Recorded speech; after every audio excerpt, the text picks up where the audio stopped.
If you love horror and mysterious stories, then subscribe now and stay with us, because tonight is going to be truly terrifying. So let's dive into the story.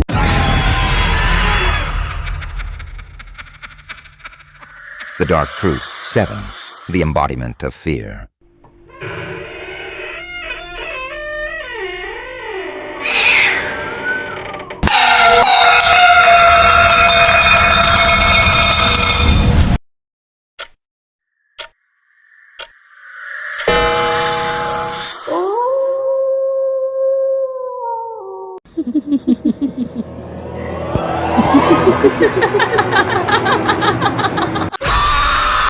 In October 2023, three college friends, Jake, Mason, and Olivia, decided to spend the weekend camping in the forests near Glacier National Park, Montana. The place was famous for beautiful lakes, cold weather, and miles of empty forest. But locals also warned tourists not to camp too deep in the woods, especially near Black Pine Trail. Jake laughed at the warning. Probably just another fake ghost story, he said. Around 5 p.m., they reached a quiet area beside a small lake and set up their tent. The forest was peaceful. No people, no signal, only trees and silence. At first, everything felt normal. They cooked food, recorded videos for social media, and sat around the campfire telling creepy stories. Then Olivia noticed something strange.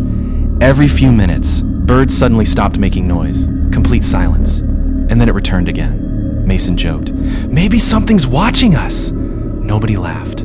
By 11 p.m., the fire was dying, and the temperature became freezing cold, so they went inside the tent. At around 2:13 a.m., Jake suddenly woke up. Someone was whistling outside. A slow, calm whistle, not music. Just the same 3 notes repeating again and again. Jake thought maybe another camper was nearby. But then Mason whispered, "Don't open the tent." Jake froze. "Why?" Mason looked terrified. "Because the whistling hasn't moved for 10 minutes. The sound stayed in one exact spot, right outside the tent." Olivia quietly grabbed her flashlight. Then they heard footsteps circling around them. Crunch, crunch, crunch. Slow steps over dry leaves.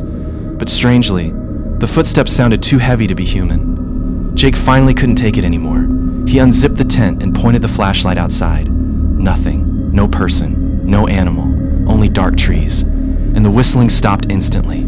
For a few seconds, the forest became completely silent. Then, from deep between the trees, another whistle answered back, this time much farther away.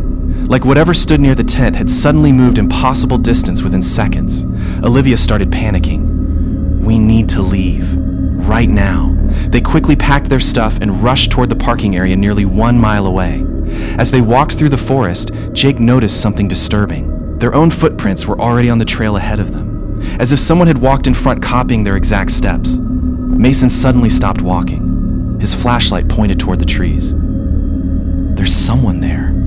A tall figure stood motionless between the trees. Too tall. Its arms looked unnaturally long, and its face looked completely pale. The figure slowly tilted its head, then whistled again. The exact same 3 notes. Olivia screamed, and all 3 started running. Branches scratched their faces as they sprinted through the darkness.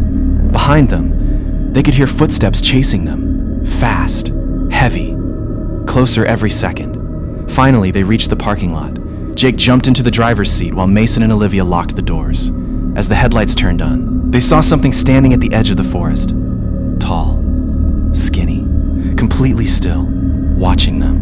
Then the creature slowly raised one arm and copied Jake's exact waving motion from earlier near the campfire, like it had been watching them the entire night. Jake drove away immediately. None of them spoke during the drive home. The next morning, they reported everything to local police. Police searched the campsite later that day, but they found something strange. Only 2 sets of footprints were discovered around the tent, not 3. According to the report, Olivia's footprints completely disappeared halfway through the campsite. At first, police believed she wandered off, but that theory made no sense, because Olivia was sitting beside Jake during the entire drive home. Right? Well, 3 days later, Jake received a voice message from Olivia's phone at 2:13 a.m., only whistling, the same 3 notes. But Olivia had already been reported missing for over 48 hours, and the girl sitting in the car that night beside them